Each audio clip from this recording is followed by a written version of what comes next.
Pretty much everybody has a microwave in their home. You might know how they work, you might not. They shoot out a form of low energy radiation, microwaves, which cause molecules to gain energy and then rapidly heat up.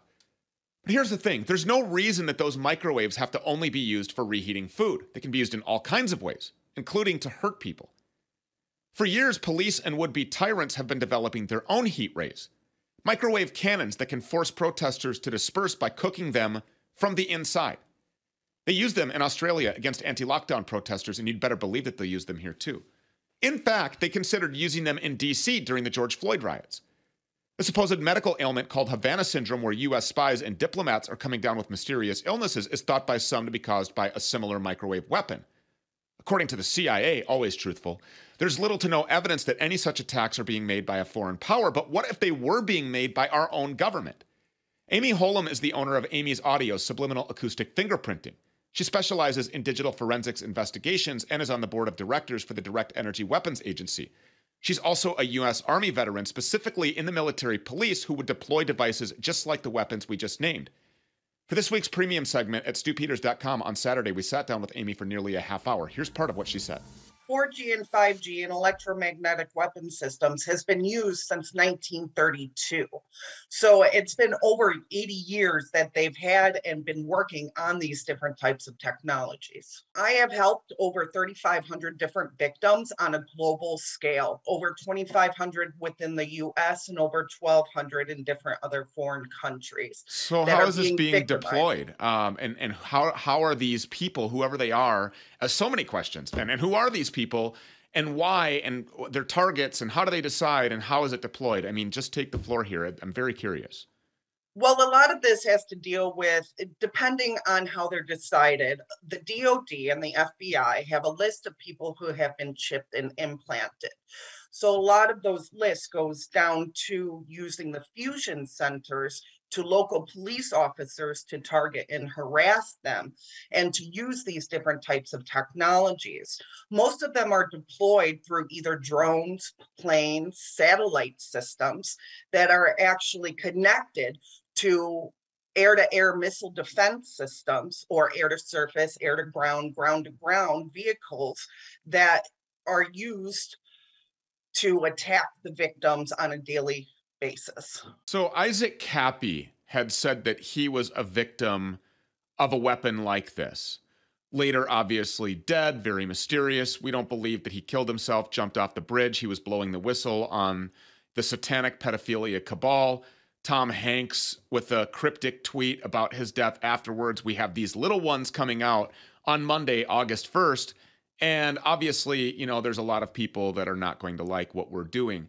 Do you have to be implanted with some sort of a chip in order for this kind of a weapon to be used against you? No, you don't have to be chipped or implanted. As a matter of fact, our own bodies produce frequencies. So technically, they can zone in on those personal frequencies and hit you with those radio waves.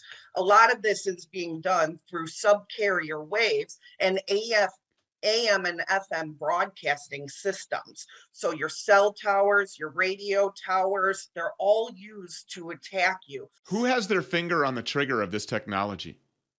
A lot of it is U.S. military. Any actual foreign military owns these weapon systems, from NATO to the British Royal Military, to the Russians, to Chinese government systems, to even our own US. What they're doing basically is using Northcom systems along with NATO, and they're selling the links to the child human sex trafficking rings using third-party contractors. So they gain access to these links to the satellite systems, and they use a catalog system of the victims, and they pick and choose the victims that they either want a child human sex traffic, rape, torture to get off. And they're using cryptocurrency and a bunch of other different methods to attack the victims. I have audio evidence, and what I do is when I do the audio analysis of the victims, I actually capture communications within their videos and audios that they have sent for me to analyze.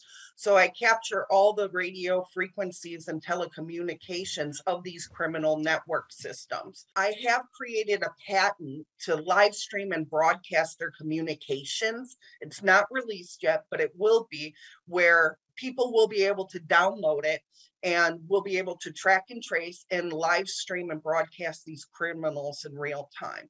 That will be later on, hopefully by December, that it should be released and available for the public. I'm assuming that you have been able to identify the perpetrators of these crimes in certain cases. Yes. Okay. And you know their names, and you know where they are, and you know who deployed the weapon. Yes. Okay, who are some of these people?